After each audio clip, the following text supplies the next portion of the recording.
ಇಂದು Darshan manager ಬಿಡುಗಡೆ ಆಗಲ್ವಾ ಅನ್ನೋದು ಪ್ರಶ್ನೆ. ಕಲಬುರಗಿ ಜೈಲಿನಲ್ಲಿದ್ದಾರೆ ಮ್ಯಾನೇಜರ್ ನಾಗರಾಜ್. ಇನ್ನು ಜೈಲು ಅಧಿಕಾರಿಗಳ ಕೈ ಸೇರಿಲ್ಲ ಜಾಮೀನು ಆದೇಶದ ಪ್ರತಿ. ಮಧ್ಯಾಹ್ನದ ಒಳಗಡೆ ಆದೇಶ ಪ್ರತಿ ತಲುಪಿದ್ರೆ ಸಂಜೆ ರಿಲೀಸ್ ಆಗ್ತಾರೆ. 1.5 ತಿಂಗಳಿಂದ ಕಲಬುರಗಿ ಜೈಲಲ್ಲೇ ನಾಗ ವಾಸ ಮಾಡ್ತಿದ್ದಾನೆ. ರಾಜ್ಯಾತಿಥ್ಯ ಕೇಸ್ನಲ್ಲಿ ಬೆಂಗಳೂರಿನಿಂದ ಕಲಬುರಗಿಗೆ ಈತನನ್ನ ಶಿಫ್ಟ್ ಮಾಡಲಾಗಿತ್ತು.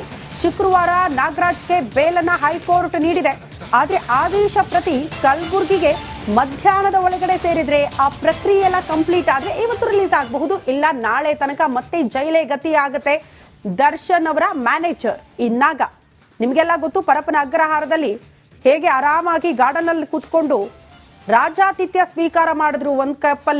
ಒಂದ್ ಕೈಯಲ್ಲಿ ಕಾಫಿ ಮಗ್, ಮತ್ತೊಂದು ಕೈಯಲ್ಲಿ ಸಿಗರೇಟ್.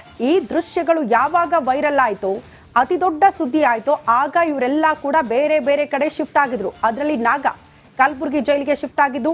ಬಹುತೇಕ ಇವತ್ತು ಪ್ರಕ್ರಿಯೆಗಳು ಕಂಪ್ಲೀಟ್ ಆಗೋದು ಡೌಟ್ ಅಂತ ಹೇಳಲಾಗ್ತಾ ಇದೆ. ಹಾಗಾಗಿ ನಾಗ, ದರ್ಶನ್ ಅವರ ಮ್ಯಾನೇಜರ್, ಇವತ್ತು ಕಲಬುರಗಿ ಜೈಲಿನಿಂದ ರಿಲೀಸ್ ಆಗೋದು ಕೂಡ ಬಹುತೇಕ ಡೌಟ್. ಯಾಕೆ ಇವತ್ತೇ ರಿಲೀಸ್ ಆಗಲ್ಲ, ಮಧ್ಯಾಹ್ನದ ಒಳಗಡೆ ತಲುಪಿದ್ರೆ ಟೈಮ್ ಇರುತ್ತಲ್ಲ, ರಾತ್ರಿ ತನಕ ರಿಲೀಸ್ ಆಗಬಹುದಲ್ಲ ಅಂತ ಬಹುತೇಕರು ಪ್ರಶ್ನೆ ಮಾಡಬಹುದು. ಆದ್ರೆ ಜೈಲಿನ ಸಮಯ 6 ಗಂಟೆ ಒಳಗಡೆ ಎಲ್ಲ ಪ್ರಕ್ರಿಯೆ ಕಂಪ್ಲೀಟ್ ಆಗಬೇಕು. ಅದಾದ ನಂತರ ಕತ್ಲಾಗ್ಬಿಟ್ರೆ ಇವತ್ತು ರಿಲೀಸ್ ಆಗೋದು ಡೌಟ್.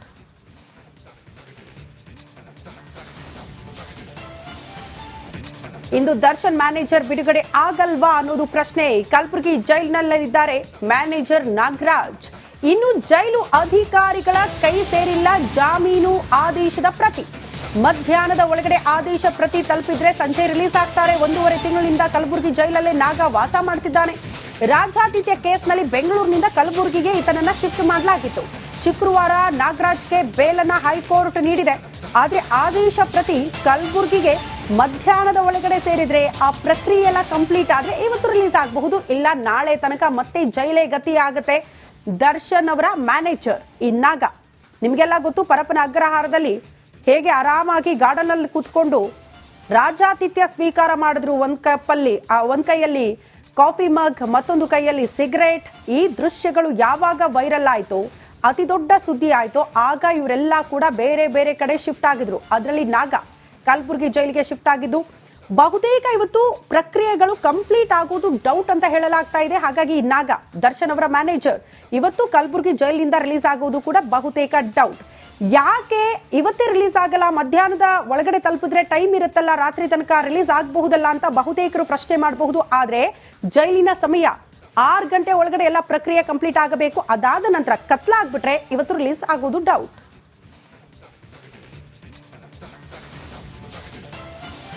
ನಟ ದರ್ಶನ್ಗೆ ಮತ್ತು ಗ್ಯಾಂಗ್ಗೆ ಇವತ್ತು ಬಿಗ್ ಡೇ. ಶುಕ್ರವಾರ ಕೊಲೆ ಕೇಸ್ನ 7 ಆರೋಪಿಗಳಿಗೂ ಕೂಡ ರೆಗ್ಯುಲರ್ ಬೇಲ್ ಸಿಕ್ಕಾಗಿದೆ. ಹಾಗಾಗಿ ಇವತ್ತು ಜೈಲಿನಿಂದ ಉಳಿದ ಆರೋಪಿಗಳು ರಿಲೀಸ್ ಆಗ್ತಾರೆ. 6 ತಿಂಗಳ ಬಳಿಕ ಪವಿತ್ರ ಗೌಡಗೂ ಕೂಡ ಬಿಡುಗಡೆಯ ಭಾಗ್ಯ. ಆಸ್ಪತ್ರೆಯಿಂದ ಡಿಸ್ಚಾರ್ಜ್ ಆಗ್ತಾರಾ ನಟ ದರ್ಶನ್ ಅನ್ನೋದೇ ಪ್ರಶ್ನೆ. ದರ್ಶನ್ಕಾಗಿ, ಅಂದ್ರೆ ದರ್ಶನ್ ಅವರ ದರ್ಶನಕ್ಕಾಗಿ ಅಭಿಮಾನಿಗಳು ಕಾದು ಕುಳಿತಿದ್ದಾರೆ. ಹೆಚ್ಚು ಕಡಿಮೆ 6 ತಿಂಗಳು ಮೇಲಾಯಿತು. ಜೈಲ್ ಪಾಲಾದವರು ಕೆಲವರು. 1 ತಿಂಗಳಿನ ಹಿಂದೆ ದರ್ಶನ್ ಮಧ್ಯಂತರ ಬೇಲ್ ಮೇಲೆ ಆಚೆ ಬಂದಿದ್ರು. ಬಟ್ ಆದ್ರೂ ಕೂಡ ಅಭಿಮಾನಿಗಳನ್ನ ನೋಡೋದಕ್ಕೆ ಸಿಗ್ಲಿಲ್ಲ, ಮಾತಾಡಿಸೋದಕ್ಕೆ ಸಿಕ್ಕಿಲ್ಲ. ಕಾರಣ ಅಂತ ಷರತ್ತುಗಳನ್ನ ಹಾಕಲಾಗಿತ್ತು. ಹಾಗಾಗಿ ಈಗ ರೆಗ್ಯುಲರ್ ಬೇಲ್ ಸಿಕ್ಕಿರೋದ್ರಿಂದ ಡಿಸ್ಚಾರ್ಜ್ ಆದ ಬಳಿಕ ಅಭಿಮಾನಿಗಳು ತಮ್ಮ ಬಾಸ್ ಅನ್ನ ನೋಡ್ಲೇಬೇಕು ಅಂತ ಕಾತರದಿಂದ ಕಾಯ್ತಿದ್ದಾರೆ. ಹಾಗಾಗಿ ಇವತ್ತೇ ಆಸ್ಪತ್ರೆಯಿಂದ ಡಿಸ್ಚಾರ್ಜ್ ಆಗ್ತಾರಾ ಅಥವಾ ಆಸ್ಪತ್ರೆಯಲ್ಲಿ ಇರ್ತಾರಾ? ಸದ್ಯ ಇರುವಂತಹ ಕುತೂಹಲ. ಒಟ್ನಲ್ಲಿ ಆ ಕಡೆ ಪವಿತ್ರ ಗೌಡಗೂ ಕೂಡ ಜಾಮೀನು ಶುಕ್ರವಾರವೇ ಸಿಕ್ಕಿದ್ದು, ರಿಲೀಸ್ ಮಾತ್ರ ಆಗಿರ್ಲಿಲ್ಲ. ಕಾರಣ ಆ ಪ್ರಕ್ರಿಯೆಗಳು ಯಾವುದೂ ಕೂಡ ಪೂರ್ಣ ಆಗಲಿಲ್ಲ. ಆದೇಶದ ಪ್ರತಿ ಜೈಲಧಿಕಾರಿಗಳನ್ನ ತಲುಪಬೇಕಾಗಿತ್ತು, ತಲುಪಲಿಲ್ಲ. ಶುಕ್ರವಾರ ಜಾಮೀನು ಸಿಕ್ಕಾದ್ಮೇಲೆ ಶನಿವಾರ ಮತ್ತು ಭಾನುವಾರ ಹಾಲಿಡೇ ಇತ್ತು. ಹಾಗಾಗಿ ಇವತ್ತು ಜೈಲಿನಿಂದ ಆಚೆ ಬರಲಿದ್ದಾರೆ.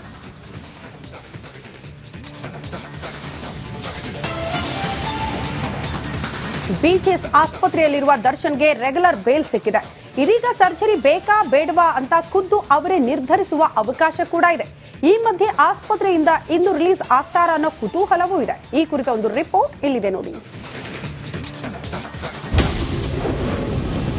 ರೆಗ್ಯುಲರ್ ಬೇಲ್ ಬಳಿಕ ಡಿಸ್ಚಾರ್ಜ್ ಆಗ್ತಾರಾ ಡಿ.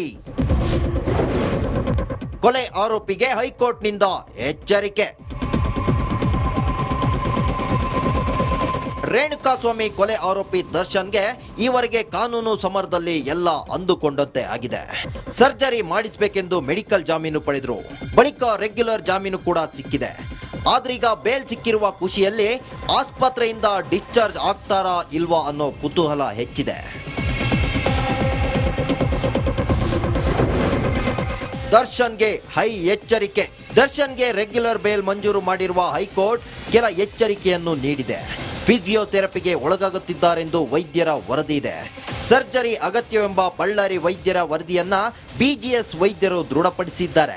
ದರ್ಶನ್ ವೈದ್ಯಕೀಯ ಪರಿಸ್ಥಿತಿಯನ್ನ ಈ ಹಂತದಲ್ಲಿ ಸಂದೇಹಿಸಲು ಕಾರಣಗಳಿಲ್ಲ. ರೆಗ್ಯುಲರ್ ಜಾಮೀನಿಗೂ ವೈದ್ಯಕೀಯ ಕಾರಣದ ಜಾಮೀನಿಗೂ ವ್ಯತ್ಯಾಸವಿದೆ.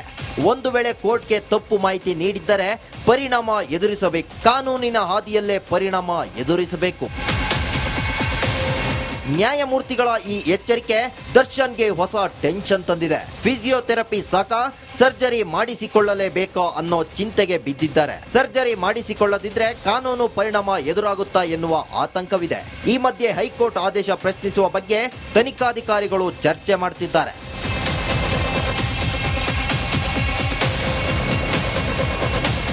ಹೀಗಾಗಿ ಇಂದು ದರ್ಶನ್ ಆಸ್ಪತ್ರೆಯಿಂದ ಡಿಸ್ಚಾರ್ಜ್ ಆಗ್ತಾರಾ ಅಥವಾ ಸರ್ಜರಿ ವಿಚಾರವಾಗಿ ನಿರ್ಧಾರ ಕೈಗೊಳ್ತಾರಾ ಎನ್ನುವುದು ಗೊತ್ತಾಗಬೇಕಾಗಿದೆ. Bureau report, Republic Kannada. ಈ ಬಗ್ಗೆ ಮತ್ತಷ್ಟು ಡೀಟೇಲ್ಸ್ ಅನ್ನ ಪಡ್ಕೊಳ್ಳೋಣ. ಬಿಜಿಎಸ್ ಆಸ್ಪತ್ರೆಯ ಮುಂಭಾಗದಿಂದ ನನ್ನ ಸಹೋದ್ಯೋಗಿ ಅರವಿಂದ್ ಕೂಡ ನೇರ ಸಂಪರ್ಕದಲ್ಲಿ ಜಾಯಿನ್ ಆಗ್ತಿದ್ದಾರೆ. ಅರವಿಂದ್, ಬಹುತೇಕ ಅಭಿಮಾನಿಗಳು ಕಾತ್ರದಿಂದ ಕಾಯ್ತಾ ಇರೋದು ನಮ್ಮ ಬಾಸ್ ದರ್ಶನ ಸಿಗುತ್ತಾ ಇವತ್ತು ಅಂತ. ಹಾಗಾಗಿ ನನ್ನ ಪ್ರಶ್ನೆ, ಇವತ್ತು ಆಸ್ಪತ್ರೆಯಿಂದ ಡಿಸ್ಚಾರ್ಜ್ ಆಗ್ತಾರಾ ಹೇಗೆ ದರ್ಶನ್?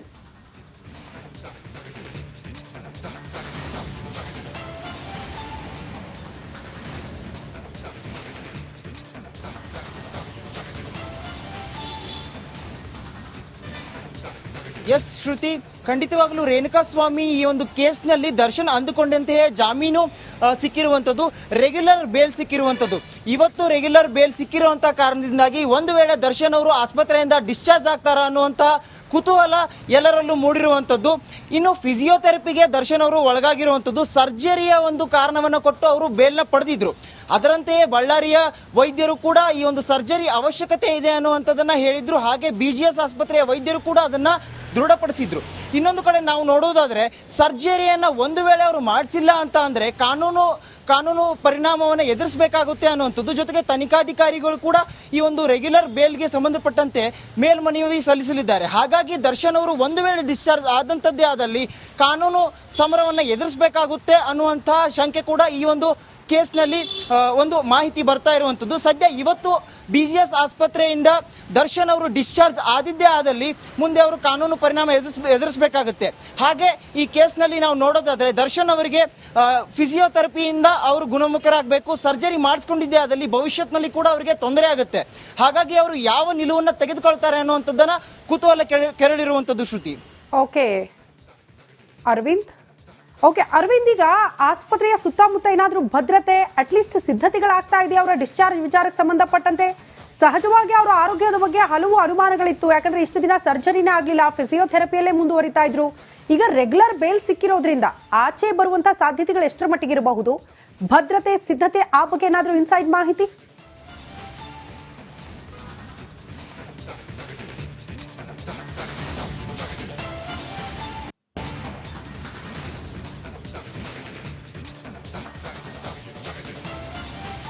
ಖಂಡಿತ ಶ್ರುತಿ, ಈಗ ನಾವು ಬಿಜಿಎಸ್ ಆಸ್ಪತ್ರೆಯಲ್ಲಿ ನೀವು ನೋಡ್ತಾ ಇರಬಹುದು, ನಾವು ಬಿಜಿಎಸ್ ಆಸ್ಪತ್ರೆಯ ಮುಂಭಾಗದಲ್ಲಿ ಇದ್ದೀವಿ.